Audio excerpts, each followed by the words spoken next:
গাজা ইস্যুতে সোমবার তুরস্কের ইস্তানবুলে বৈঠকে বসেছেন বিভিন্ন দেশের পররাষ্ট্রমন্ত্রীরা। শুক্রবার এক সংবাদ সম্মেলনে দেশটির পররাষ্ট্রমন্ত্রী হাকান ফিদান বলেন, যুদ্ধবিরতি অব্যাহত থাকবে কিনা তা নিয়ে উদ্বিগ্ন তারা। আলোচনার প্রাধান্য পাবে গাজায় যুদ্ধবিরতির স্থায়িত্ব ও দ্বিতীয় ধাপ।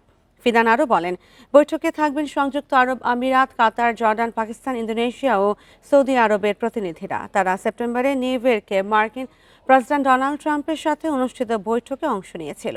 গাজায় স্থিতিশীলতা ফেরাতে আন্তর্জাতিক বাহিনী গঠন নিয়ে আলোচনার ইঙ্গিত দেন ফিদান।